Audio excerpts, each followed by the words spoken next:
4-5 महीने के भीतर भीतर आपका कोई त्योहार नहीं है कि आपका टाइम खराब हो, ठीक है ना? कुछ एक आध मतलब आपके 10-15 दिन और मान लो शादी ब्याह के, फिर उसके बाद तो शादी ब्याह का भी कोई मुहूर्त नहीं है, ठीक है ना? तो भाइयों सिर्फ आपसे रिक्वेस्ट ये है कि 4-5 महीने है ना घर जाना छोड़ दो, जहाँ पे हो घर से तैयारी करे हो, रेगुलर लाइब्रेरी ज्वाइन करो, रेगुलर लाइब्रेरी नहीं ज्वाइन कर रखे हो तो अपने कमरे को ही लाइब्रेरी बना लो।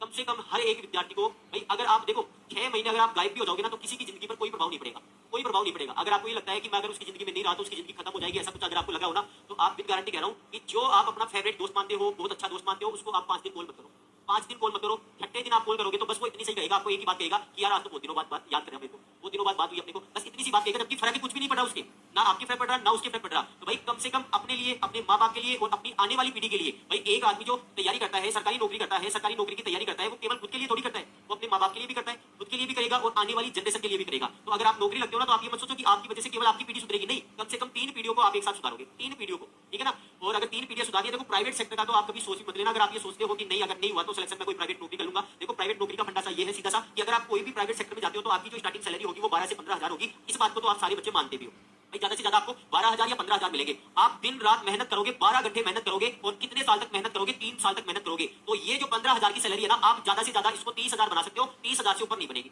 30,000 से ऊपर नहीं बनेगी भाई। पहले साल इंक्रीमेंट होगा 10% का हो गया, फिर दूसरे साल 10 का और हो जाएगा, तीसरे साल 10% का और हो जाएगा, ऐसे बढ़ बढ़ा के आपकी सैलरी ज्यादा से ज्यादा 30,000 तक पहुंच सकती है। कितने साल में? 3 साल में। और ये 3 साल 12 घंटे आपने मेहनत करी है। 12 घंटे का मतलब है कि आदमी अपने आप को भूल चुका कि वो क्या है, उसका रूटीन क्या है, उसको एक्सरसाइज करनी चाहिए नहीं करनी चाहिए, क्या खा रहा है क्या पी रहा है, कोई मतलब नहीं है। मतलब वो लगा पड़ा है एक मजदूरी की तरह, ठीक है ना, मजदूरी की तरह। लेकिन मैं आपको ये पूछ रहा हूँ कि अगर ये 3 साल आप अगर पढ़ाई को दे दो, 3 साल तो बहुत बड़ी बात है। अगर 3 की बजाय आप ढंग से और ढंग से बहुत अच्छी तरीके से अगर 1 साल भी अपनी पढ़ाई को देते हो ना, तो ये गोली मारो इस 15,000 के, गोली मारो 30,000 के, डायरेक्ट जो मालिक बनोगे वो 80,000 के मालिक बनोगे और बुढ़ापे तक का सहारा रहेगा।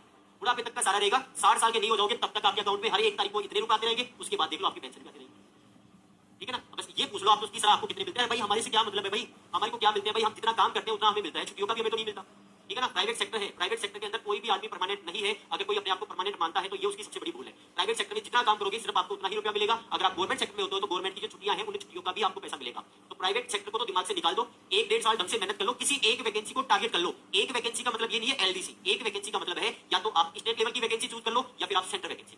स्टेट को चूज कर रहे हो तो स्टेट के अंदर राजस्थान का जीके हो गया, जनरल साइंस होगी, मैथ्स हो गया, या फिर अगर रीजनिंग पढ़ना चाहो तो रीजनिंग हो गया। इन सभी को आप अलग अलग डिवाइड कर लो। जैसे हर एक विद्यार्थी के जीवन में एक सब्जेक्ट तो स्ट्रॉन्ग होता ही है ना, उस स्ट्रॉन्ग वाले सब्जेक्ट को फिक्स कर लो कि 7 दिन में मुझे 2 ही दिन पढ़ना है। बाकी के जो कमजोर सब्जेक्ट है उन कमजोर सब्जेक्ट को अच्छे से आप मेहनत कर सकते हो। मैं अपने बारे में खुद को बताऊं, मेरी 12th क्लास के अंदर मैथ्स इतनी कोई मतलब खतरनाक नहीं थी, इतनी कोई हाई लेवल की मैथ्स नहीं थी। 12th क्लास के अंदर फिजिक्स और केमिस्ट्री मेरी स्ट्रॉन्ग थी। मैंने 12th क्लास के बाद से ही, जब मैं फर्स्ट ईयर के अंदर था, मैं जब आईआईटी की तैयारी कर रहा था और फर्स्ट ईयर भी साथ कर रहा था, उसी दौरान मैंने कमसन की मैथ्स को पढ़ना पहली बार चालू किया था। 3 साल तक लगातार मैंने कमसन की मैथ्स पढ़ी है, क्योंकि मैं एसएससी का स्टूडेंट रहा था और एसएससी की अगर फाइट करना होगा तो आपको मैथ्स को स्ट्रॉन्ग रखनी पड़ेगी। फिर मैथ्स धीरे धीरे ऐसे रूटीन में आई, ऐसा इंटरेस्टिंग सब्जेक्ट बना जो कि आज आप सबके सामने, ठीक है ना? तो भाई दिमाग में निकाल दो, 4-5 महीने हैं आपके पास, अच्छे से मेहनत कर लो। बिल्कुल जीरो लेवल से लेकर टॉप लेवल तक के सारे सवाल करवा रहा हूँ। अच्छा, कई इस बैच के अंदर ऐसे स्टूडेंट भी हैं जो ऑलरेडी बहुत कुछ जानते हैं मैथ्स के अंदर, बहुत कुछ उनका कवर हो रखा है। मतलब ये मानो कि 60 से 70% उनकी मैथ्स ऑलरेडी कवर है। तो उन बच्चों को जब मैं कोई इजी टाइप करवाता हूँ तो ये लगता होगा कि यार ये मास्टर कौन सी टाइप करवा रहा है, ऐसी टाइप तो हम ना भी करवाए तो हम इसको हल कर सकते हैं। लेकिन मैं आपको जो